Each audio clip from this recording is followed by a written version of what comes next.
exercise daily, work hard, stay strong, eat healthy, worry less, and the most of all, always be happy. Hope is not a dream, but a way of making dreams come true. Diligent Toastmasters, prodigious and illustrious parents, dear guests, and fellow youth leaders, a warm good evening to one and all. Good evening. It was the year 1999, and the 21st of the 11th month of the year, and yet another new baby was given birth to in a small town, Mississauga, close to the biggest city of Toronto, in the world's second largest country, Canada. Any guesses on who that new baby was?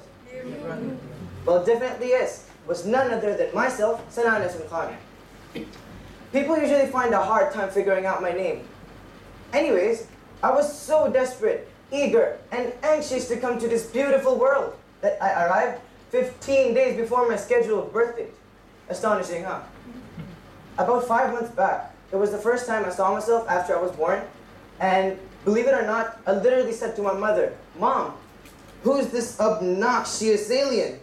But I've changed a lot since then. Now, let's move on to my name. My grandfather is the one who named me. And as for the meaning, it means dauntless. To be more precise, it means brave-hearted, which I have to admit that I kind of am. I'd like to share an incident that had happened with me at the age of 4. Ever since my childhood, I've always been brave-hearted. In fact, once on an occasion, when we were heading out to a wedding, my mother told me to go downstairs and fetch her scarf. While I was at it, I tested my flying abilities. As a result, I hit the brand new IKEA table. Ouch. You obviously know how hard those things are. I still have a scar on my forehead as a medal of that bravery. That pretty much gives you a vague idea about how brave I was. As every other kid, I as well used to acquire a dorky and a relentless attitude. From the age of 5 itself, I've always been naughty.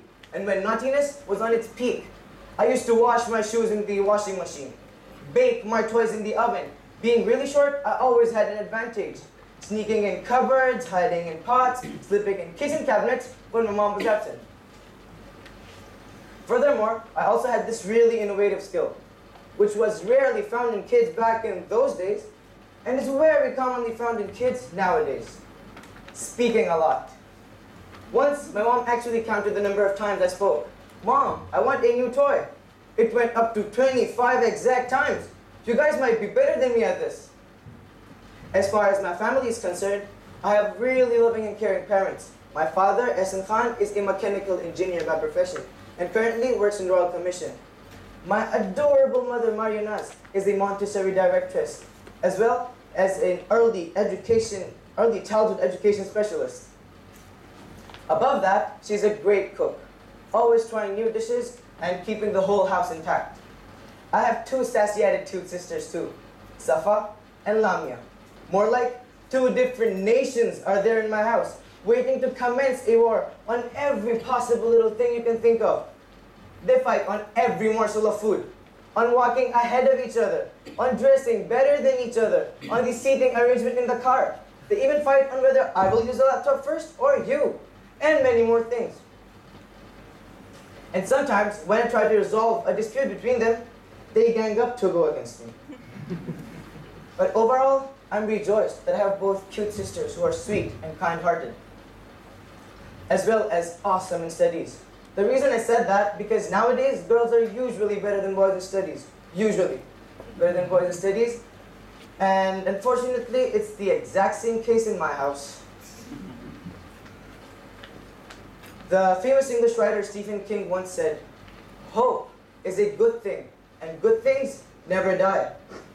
In order to succeed, my parents always advised me to work hard to achieve my goals and hope for the best.